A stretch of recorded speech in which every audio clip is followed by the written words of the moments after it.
fabulous friends. Welcome back to Healthy Living, Happy Life podcast, where we talk about things health, wellness, happiness, joy, menopause, and truly surviving life's expected curveballs. Called curveballs. Speaking of curveballs, today, yes, curveballs. Today I'm going to talk about hot flashes. Hot flashes are hilarious, aren't they? No, they're really not. They're really not. But hot flashes, you get to a certain age and you just experience them. They're delightful little surprises, we'll just say, just like an uninvited guest, right? A little heat wave that shows up in the middle of your day, or worse, right? In the middle of the night. One moment you're sitting here drinking a cup of tea, my nice cup of tea. And the next minute you're sweating like you're running a marathon in Egypt or the Sahara or something. And I say Egypt because a bunch of years ago, Mark and I were actually traveling in Egypt and the road got blocked because there actually was a marathon happening in Egypt, in Cairo. Maybe it was Luxor, I can't remember now. But it was pretty cool. Like, wow, they just closed the one road. There's only one road in, one road out. They closed the road to let this marathon people go running. If I remember correctly, there weren't people running this marathon. But anyway, I digress. So when it comes to hot flashes, what is really going on? So I'm going to break this down a little bit, right? What's going on? Why is our body betraying us? Especially if we've treated our bodies well, we eat real food, we move, we sleep, we do all the things we're supposed to do. And yet at some point, our body feels like it's fighting us.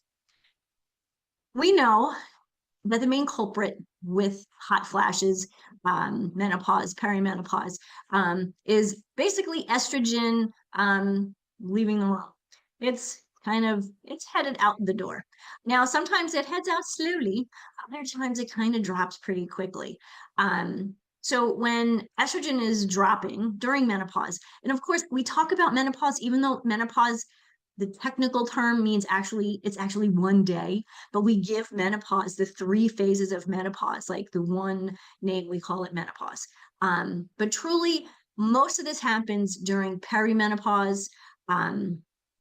The menopausal year, menopause actually is that one day, 12 months after you have not had your menses for 12 months in a row. And then, of course, the day after you're postmenopausal. So it actually is something that can span quite some time. So it's important for us to know what's kind of going on and what we can do to alleviate symptoms, to feel better, really to get our lives back together and feel like ourselves again. Truly, when it comes to where you are in the phase of menopause, hot flashes do not discriminate. Truly, it's that thermostat, your body thermostat, is run by your hypothalamus in your brain. That is actually what's triggering the hot flash. So yes, we're losing our estrogen, and that is a message going to our hypothalamus. We get a little bit warm, even if we just pop up a degree. Our hypothalamus thinks like we're out in the desert, and it totally freaks out. Essentially, the slightest change. And it was really interesting because I was away on vacation a couple of weeks ago and needed to pop into the Minute Clinic. And the person, when they took my temperature was up a little bit. And I'm thinking, okay, well, it is 85 degrees here. And so it's warm. And that was enough that going from the 85 degree temperature into air conditioning to go back out into 85 degrees, that was enough to trigger hot flash for me. Really fun, right?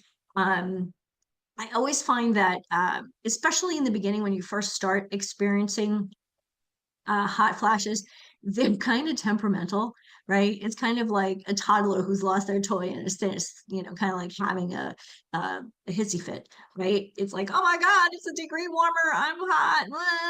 I've lost my toy. So, I always try to make this a little bit lighter because, yes, it is serious.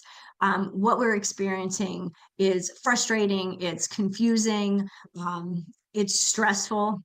So, rather than making things more so, let's make this a little lighter, shall we? So what's happening? Your blood vessels are dilating, your sweat glands whoop, fire up, and that's when the heat starts, right? Your internal thermostat essentially is overreacting. Um, and as I mentioned, I always kind of think of it as like the child having a meltdown. It kind of is what it feels like, right? All of a sudden, like, you're hot and you're fanning yourself, which actually makes it worse, right? Um, but truly, it could be just the slightest temperature change, but our body is experiencing or senses something very different. So somebody who I love to follow is Dr. Mary Claire Haver. She was the author of the book, The New Menopause. I don't know about new. I've been dealing with this since I was 37. I'm 53, so this is not new to me. Um, but she basically puts it, menopause is natural, but that doesn't mean it's not harmful. So I think it's really important for us to understand. Yes, because we're going to go to the doctor and we're going to hear it from our mothers or our aunts or whomever. Oh, it's just a phase. You'll go through. It'll be fine. You may not be fine. You really may need to speak to somebody who has more information and understanding about menopause and some of the challenges that we have, not just during menopause, but what dropping estrogen and progesterone and testosterone can mean not just today, but down the road, right? So, yeah, hot flashes are totally normal. Suffering from them, on the other hand, is absolutely not necessary. Now, yes, in the beginning, when I was experiencing them, I was like, what the hell is going on? Because nobody ever used the phrase perimenopause. I was 37 years old. I'm thinking menopause, like I've got to be 55. I got way, way, way many years before I deal with that. Not necessarily, ladies. So if you're in your 30s and you just happen to be listening to this, your progesterone level starts to decline at age 35. So you're not out of the woods. Okay. So I want you to listen up. This isn't just, for your mom and your grandmom or your aunt. This is something that all women need to understand. So why do some people get more hot flashes than others? This is something that always frustrated me because I went through a period where I was getting hot flashes. They would start, or night sweats, really. They would start at 2 o'clock in the afternoon and go all night long. We would get a little bit of a reprieve early part of the day, but you know what? Life just isn't fair sometimes, right? But truly, there are a couple of key factors that can increase whether you get more hot flashes, fewer hot flashes. One, you may just be really freaking lucky. And if that's the case, I'm jealous. Okay. The second one, and this is probably um, the number one reason that we experience more hot flashes or more intense hot flashes is stress and anxiety. We have so much stress in our lives. We have so much anxiety about the future, about whatever. Um, People always say, we don't know what the future holds. We've never understood or known what the future holds. If we knew what the future holds, it wouldn't be future. We'd actually be living in it. It would be present tense, right? Um, but with social media and TV and all of the noise that is constantly kind of buzzing around us, our nervous system is already on high alert. It's freaking out. And stress just adds fuel to the fire. Okay, kind of literally, right? So one, if you're not sleeping well, that could also be an additional reason why you have some stress. Because if you're not sleeping well, your cortisol levels, another hormone, is going to increase. The cortisol is that hormone that they talk about, like, when we lived on the Serengeti and we were looking out for a tiger, we had to run away from the tiger. Yeah, we don't have that anymore, right? We're not I mean, I'm looking out of my yard. The most dangerous creature out here is probably I don't even know, not even the wild turkey. I just call it's wild, so maybe that's why it's you know, frightening. Actually, they're kind of ugly birds. But anyway, but truly, if you're not sleeping, your cortisol levels are definitely rising. They're definitely up. And that's going to increase your hot flashes. So, stress and anxiety is something that we really need to pay attention to. And I'll talk a little bit in a few minutes about how to alleviate some of that. Some of this stuff is going to be things that you've already heard about. But what I really believe is sometimes you need to hear um, something like 10 or 15 or 20 times before it really sinks in and you go, oh, I get it. Okay. So number one was stress and anxiety. Number two, your diet. Specifically, the choices that you make when it comes to caffeine, alcohol, spicy foods. And now I don't drink a ton of caffeine. I drink a cup of coffee in the morning and then I drink tea the rest of the day, mostly herbal teas or fruity teas. So not a ton of caffeine. I do have a glass of wine or two when I go out to dinner on Friday night. Friday night is date night. Um, and so I pay attention to alcohol consumption. Now, and after I've had a glass or two, did my hot flashes increase? Now, two glasses over the course of an evening it did not do anything, you know, to increase my hot flashes. But for some people, just one glass of wine or one alcoholic beverage will send them basically into the inferno. Spicy foods can really be a challenge. Think about, you know, the people, you know, the jalapeno poppers or the habanero poppers, or some of the spicy Chinese and Indian and ethnic foods that we eat. American foods are kind of bland. We don't have a lot of real spice in them, unless you're like me and you spice it up and you put all sorts of things in. Um, but spicy foods can because they're hot. Think about it. You get that hot sensation in your mouth. The capsaicin in the hot peppers or the spice is putting your mouth on fire. Yeah, that happens to the rest of your body too. So, you know, for those of you who are coffee lovers, wine drinkers, taco lovers. Okay, there you go. You know, some habaneros on your tacos. These are things that you really might need to pay attention to. Again, for me, you know, one cup of coffee and a couple of glasses of wine a week didn't do anything.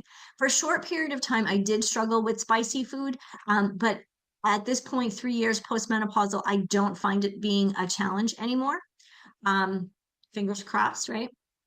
Um, so first, stress and anxiety. Two, the choices, diet choices. Number three, your environment, specifically your bedroom or your office, right? We spend a lot of time at work.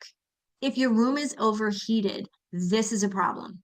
I have a story about that, but let me finish my thought. Overheated rooms, tight clothes. Remember back in the 80s when I was growing up, like the tighter your jeans, the cooler you were. I don't know how we all breathed, we're able to breathe with those things on. But truly, you know, when you think yoga pants and these tight clothes, turtlenecks, things like that, those are really not a great idea at this stage in life. Also, heavy blankets. So overheated room, that was my thought. When I was in college, the first 3 years after my freshman, sophomore, and junior year of college, I worked in a place at my high school that I went, my high school, and it was called Buildings and Grounds. It was the Buildings and Grounds department. So it actually was nowhere near the high school. And I remember I was 18, 19, 20 when I was there, right? And I remember I had a job, my position was for the summer, and it was to kind of replace a woman who had a 10-month job. I filled in those other 2 months. It was cheap labor, let's be real. There were three other ladies in that room, and they were probably in their 50s and 60s. When you're 20, everybody looks old. But I remember walking into that office the first day and thinking, why is it so freaking cold in here? Oh my God, it was like an ice box. And literally, this is summertime in New York. And I'm thinking, oh, I had, shorts and a t-shirt on, or something. Let me tell you, after that first day, I went to work with jeans and a sweatshirt on because it was so cold in the room. Why? Of course, I understand now that as the ladies were, kind of doing this every now and then in the middle of a conversation or taking on and off their sweaters and keeping the room so cold that they were experiencing hot flashes. These women were going through some phase of menopause. How would I have known that at 20? I would not have. I completely understand that now. And if these ladies ever listen to this, I'm sorry that I complained that the air conditioner was up too high. So environment is a big part of your comfort and how your body is going to feel the heat or the cold if you put the air conditioner on. But if you put the air conditioner on, don't put it on too cold because others have to be in the room with you. Maybe. So the last thing, and there are obviously others, but these are the top four. I would usually go for, with the top three things. I'm going to go for number four. And I think this one's really important because we in America are on so many medications. Now, not everybody. I don't take any kind of medication other than my bioidentical hormones, which I'll talk about later. Some of you have heard me talk about this, but certain medications, certain medical conditions can increase your hot flashes. They can trigger them, not necessarily make them more, but they can definitely trigger them. So one of the things that I think is really, really important is to read the label on everything. When you open your pills, you get that like 10 pages of paperwork inside. They call that the package insert and the instructions. Read through some of that because it's really important. People that have diabetes, diabetes medicine, cardiovascular disease medicine, these are things that can actually trigger hot flashes. So something you may want to know ahead of time. Not that you should stop taking that medication, but if you know this is something that is going to trigger hot flashes, you can do some other things to make yourself feel more comfortable. So how do we stay cool? How do we stay cool, literally and figuratively? Like when I said, put the air conditioner on to -10. And if it was -10, I would not be living here in Minnesota right now, or I would be on vacation.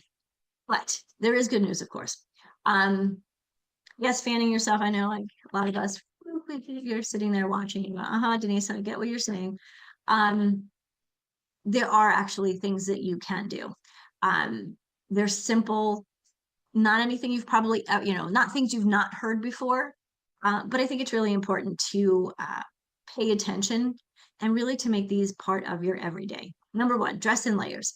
Things that are easy to remove when all of a sudden, you start to feel that hot flash. For me, it always felt like it was like a volcano, like erupting from me. Sweater, a sweatshirt, if you have a t-shirt on or a thin cotton shirt and you put a second layer on, thin sweater, get rid of that. That's easy to get, to take on and off. Truly, I haven't worn a wool sweater since I was 37.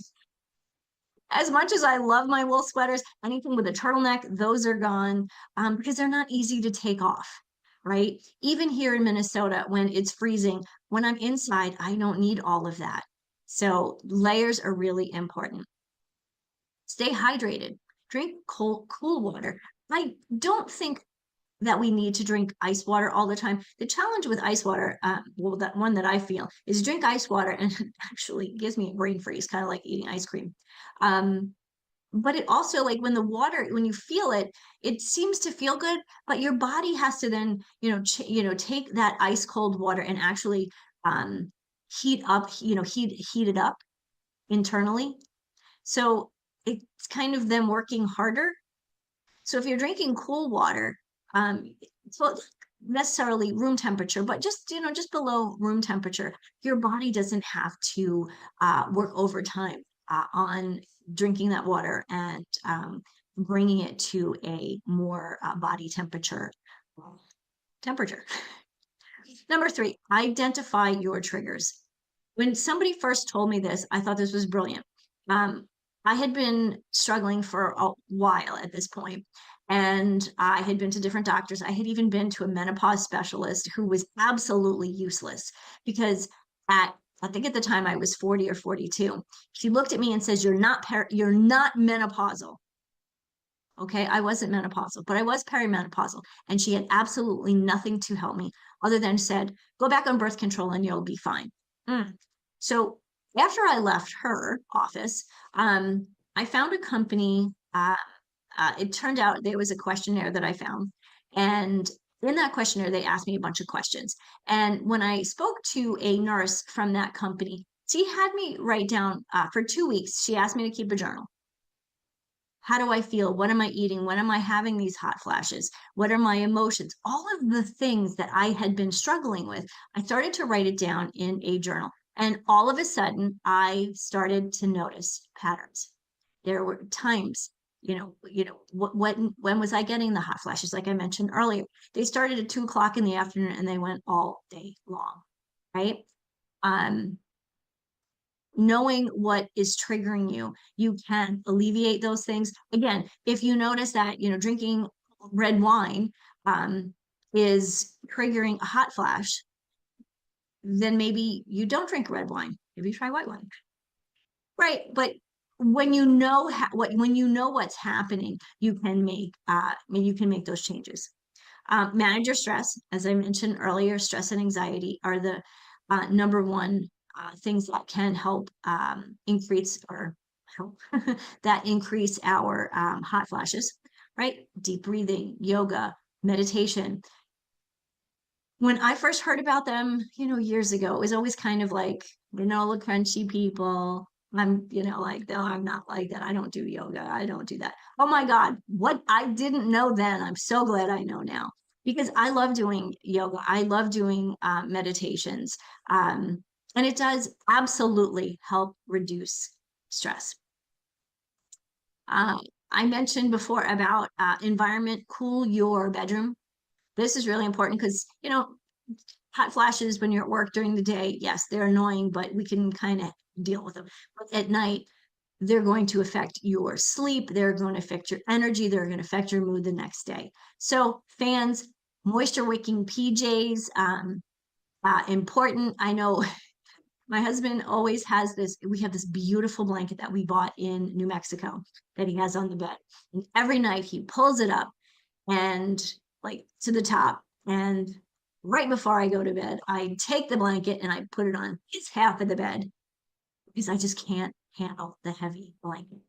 Right. It may be nice and cool in my room, but that heavy blanket, just I think even the thought of it makes me want to have a hot flash.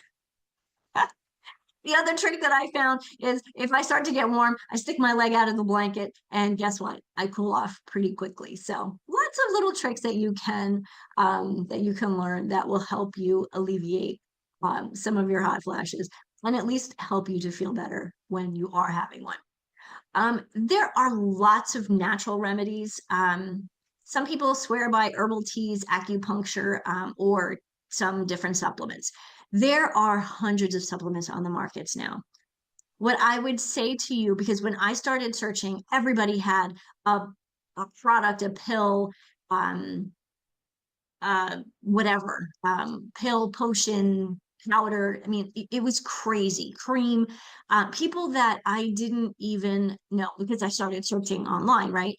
An algorithm figured out what I was looking for. I had emails coming to me and all sorts of things. And I tried a lot of them. I'm so excited again that I found I spoke to that nurse who I had mentioned before, um, the nurse who had that questionnaire, because her company had a product. What I loved about it was she didn't right away say, "Hey, we have this product." She said to me, "Let's find out what's really going on." Right. And then after 2 weeks of journaling and having conversations with her, I finally said, I'm ready to take, I trusted this woman and I took a product that she has. I took it for almost 10 years because it worked for me. So this is a product that is, made by female OBGYNs. So these are women who really understand what's going on, as opposed to things that you can just, buy at Walmart. So please, one, be careful what you're buying, but also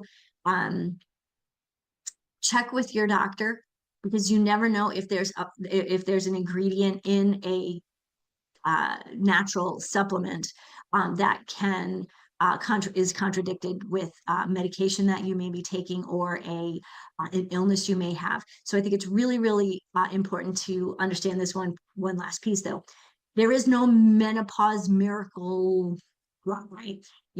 All products are not created equal. You want to make sure that a product that you find, and I can certainly put a link in the show notes to the company that I use. I do not get any money from them. There's no kickback, anything like that. I just believe in this company so much that I refer them to people all the time. Let's see. I mentioned meditation and managing your stress. Meditation is interesting. They actually have done, whoever they are, I don't have the research in front of me right now. But they have done some research on hot flashes and meditation. And the question, of course, is, can meditation help with hot flashes? Short answer, yes, but not in the way you think. Now, there's a type of meditation called mindfulness-based stress reduction. Okay. MBSR, mindfulness-based stress reduction. There you go. And this is something that they studied. It doesn't actually stop hot flashes, but it actually helps you to manage them better. So there were some studies, and I will put a link to the study, that showed that practicing this MBSR had a 21.62, kind of strange number, reduction in distress from hot flashes. So people were still experiencing them, but they were not freaking out every time they had a hot flash, right? So again, meditation is not going to stop your body from going through this, cycle of hot and cold and hot and cold, but it's basically going to help you stop wanting to punch someone out every time you have a hot flash. Not to say that you should do that, because that's not a good idea, right? Let's see. This is something that I find really, really important. I talk to women all the time, but Denise, I've tried all that. It's not working. And I totally got to a point where after 10 years, the product that I was taking, the hormonal supplement that I was taking, no, it wasn't. It was an herbal supplement. Sorry, very different. Herbal supplement that I was taking for 10 years just wasn't working anymore. Right. And I did all the other stuff. That's what I do. Right. I'm a coach. I'm a longevity concierge and menopause mentor. I do these things. How can I tell you, or lead you down a path if I haven't tried them myself? I've tried it all, ladies, and spent thousands and thousands of dollars doing so. But I think it's really important, because you want to talk to someone, you want to listen to somebody who actually has experience. When you go to the OBGYN and you're experiencing hot flashes, and your doctor is a 40-year-old man, he can't help you, right? Have a conversation with me. I can lead you down a path to, when you see that doctor, to have a better conversation with him. That's really important. But anyway, so you've tried all of these things. It's just not working. What do you do? Now, I did a lot of research on hormone replacement therapy, specifically more bioidentical hormone therapy. I had been on birth control from the time I was 15 to the time I was 50, with a couple of years off there when I first got married. So I didn't want to go back on traditional medication, right? I think I kind of felt like, my body's kind of had a lot of this. Let's give it a break, right? So hormone replacement therapy is kind of talked about, sort of, absolutely misunderstood. But it's a great treatment for menopausal symptoms, including these hot flashes, but so much more. And I know I've done a couple of videos, podcasts, and some other things about estrogen and the benefits of estrogen, not just today, but into your 50s and 60s, 70s and 80s. Why estrogen is important for our sex hormones, as we call them, the sex hormones, why they're important for us to maintain to some level throughout our lives. But again, I will put the links to those in the show notes. Okay. So lots of information out there, right? Lots of misinformation out there. That's why I'm here, because I went through all the misinformation. So I'm going to kind of break it down a bit. What is HRT? Hormone Replacement Therapy. It replaces the hormones that your body are no longer naturally producing in sufficient amounts. Now, as I mentioned earlier, sometimes people, it just kind of like starts to creep down. And for some women, it just kind of drops. That was me. It just, at one point, everything just kind of dropped. About 3 years ago, I took a hormone test, a whole hormone panel. And let me tell you, when I say my hormones were in the tank, I looked at the results and they actually measured them like your gas tank. If this is halfway and this is full, this is empty all the way over here, right? Everything, my testosterone, my progesterone, and estrogen were all in the empty. They were all empty. I had a little bit, but not enough. So, of course, that's why I was suffering from so many different symptoms. Sometimes, if you're just getting hot flashes, that's not so bad. But once you start to notice, the mood swings and now the sleep and the bone, like what do they call it? The joint discomfort, the headaches, all of these, there are so many symptoms of menopause because of our decreasing hormones that most of the time our doctors have no idea what it is. You go thinking, oh, I've been struggling with my mood. Here's an antidepressant, but it's your estrogen. But they don't know that. So this is why I hope to have these conversations. And not every podcast is about hot flashes and menopause. I promise.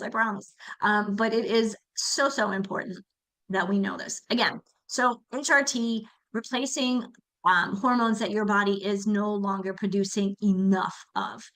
Goal is to help balance things out, right? It's not to like bring your hormones back up to like when you were 20. I don't know that would even be a good thing. Right? And what's it gonna fix? It's gonna help. What's it gonna fix? I don't know about fix, but it's going to help alleviate your hot flashes, your night sweats, brain fog. I didn't talk about brain fog much today, but that's a whole podcast in itself. Mood swings. Yeah. When I finally went and made an appointment with the doctor, I had not realized how bad my mood swings were. Now I felt them. I felt them, but I didn't think that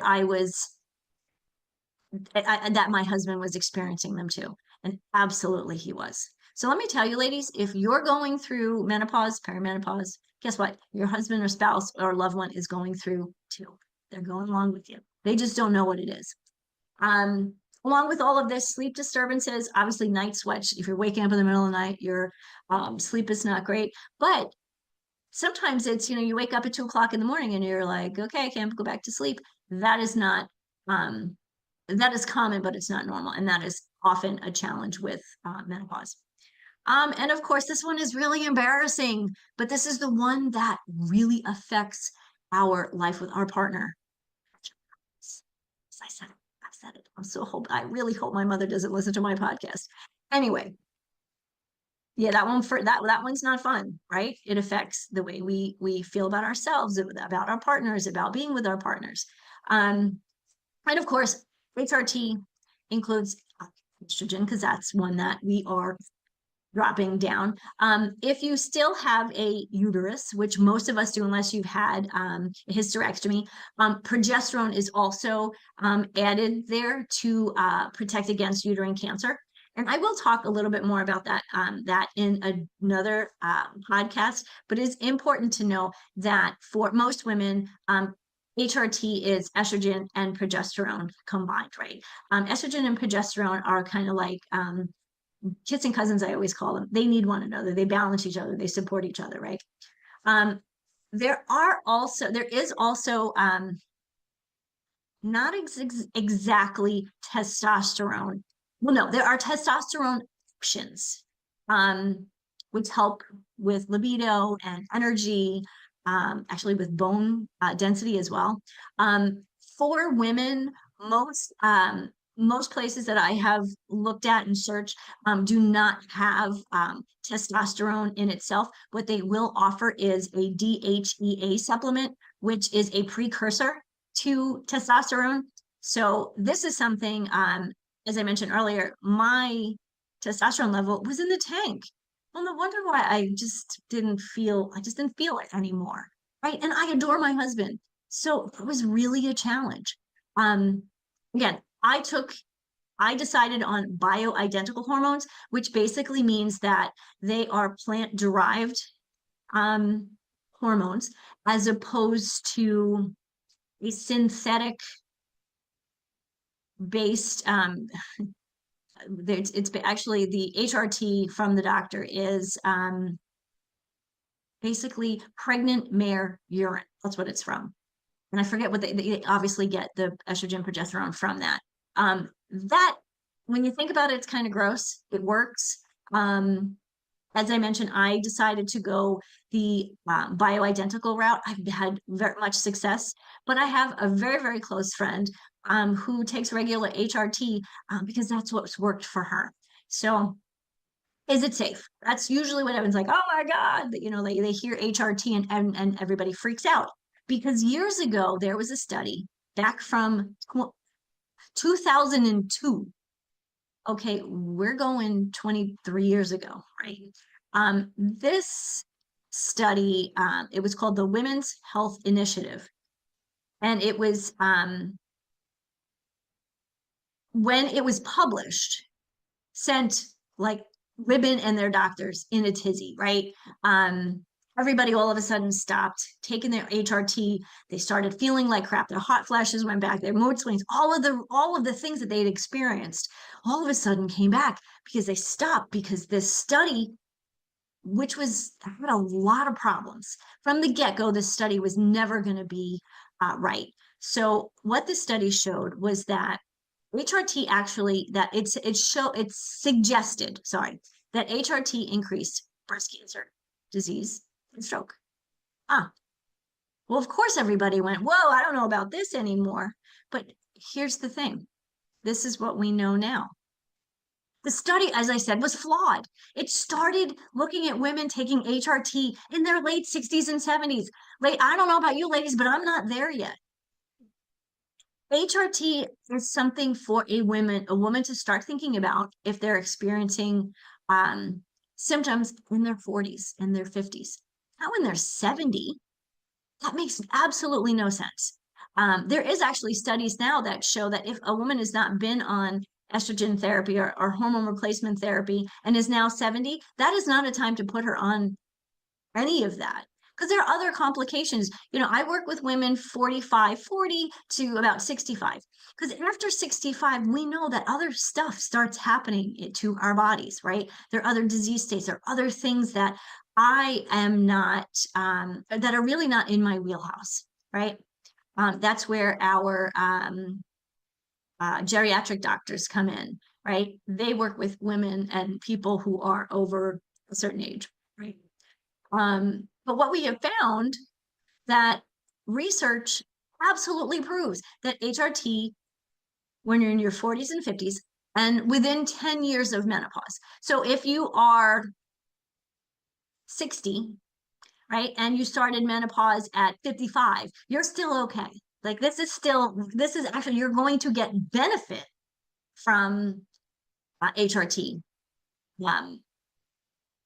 And these benefits outweigh any small risk that there's never no risk, of course, you know, no one can ever say that, but the risk of heart disease or breast cancer, as they were talking about in 2002, were completely wrong. Estrogen is cardioprotective. It protects your bones. All of the things that we talk about, you know, with exercise, muscle, your estrogen, progesterone, and testosterone are going to help you maintain that. So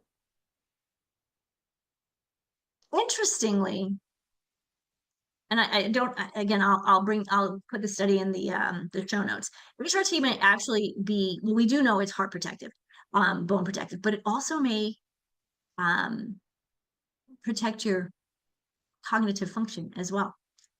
Okay, these are really good things, right? Heart health, bone health, cognitive function, muscle. Wait a minute, no hot flashes. No, these are amazing reasons to take or to consider hormone replacement therapy. Again, it's not for everyone, but there are options. There are lots of options now.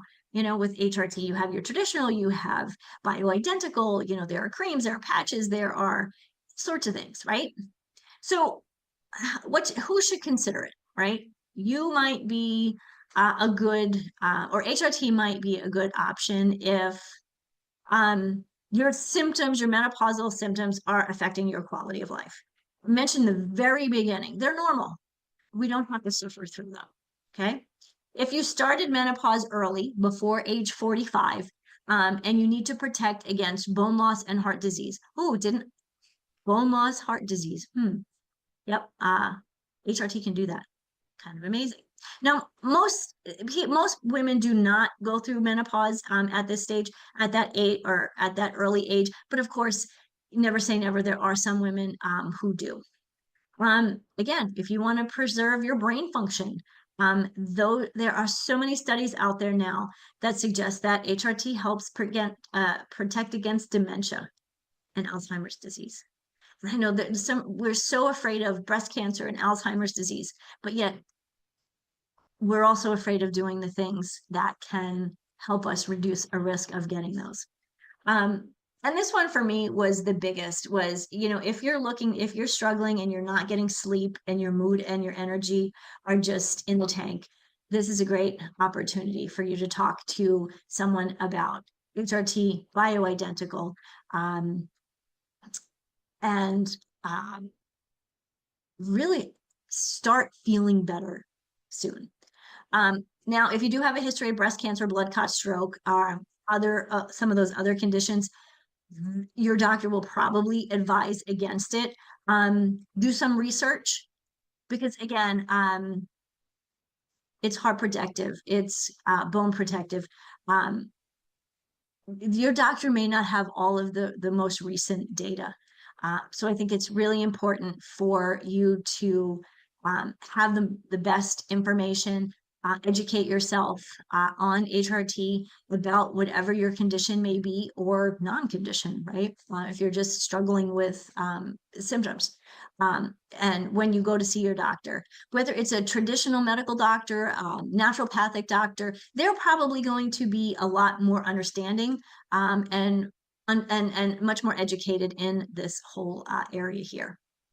Again, I mentioned kind of some of the different ways you can take HRT: pill, patch, pellet, topicals, creams, those kinds of things. But truly, it's not a one-size-fits-all solution. But for most women going through menopause and even through postmenopause, it's life-changing.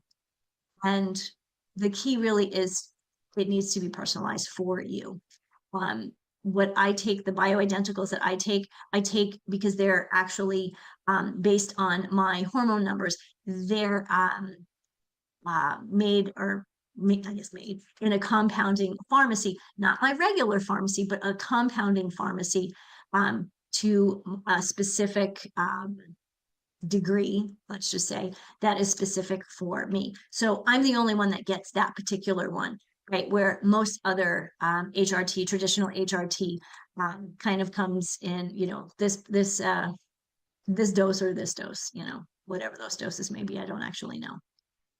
So my suggestions for you: work with somebody who understands about menopause. Read the latest research, bring it with you. Have a conversation early with your doctors and know what that window for HRT is. Remember, if you have, if you're still dealing with menopausal symptoms and you're postmenopausal within 10 years, you know, before 10 years, maybe a great conversation to have with your doctor. And then, of course, know your options, right? Do all of the lifestyle changes that are important. The non-hormonal treatments and all of the things that I mentioned earlier. Lifestyle is such a big part. I talk about eat real food so often on the podcast and in my education. Lifestyle change, diet change, and I don't mean going on a diet, I mean really paying attention to the diet that you're eating is essential for you to feel good and to flourish through menopause. Okay. So again, it's not something you have to suffer through. I will put some information in the show notes, as I mentioned, on some of the studies. I don't want to really get into, I have some here, but I won't get into them. I've talked a little bit about them. But okay, so we are about at that time. And I just want to say, I understand where hot flashes come from. I hope you do too at this stage, and how we can alleviate them, make them go away, and manage menopause in a way that is personal and effective for each one of us. So if hot flashes are part of your journey, don't let them run your life. If you're interested in a little bit more help and support, join me on April 3rd at 3 p.m. Central Standard Time for the Menopause Wellness Series. It's a monthly talk that I do. It's about a 20-minute talk, and then I open for questions and comments and conversation. If you are looking for something more personal and individual, please book a strategy session with me, and we'll just figure out what the best next step is for you. Okay, so let's turn down the heat here, ladies, and get back to feeling great and feeling like we've got it all back under control. Okay, stay cool, stay sleeping, stay rested, not stay sleeping, stay rested. Until next time, I leave you with this: always healthy living, happy life. Have a great one.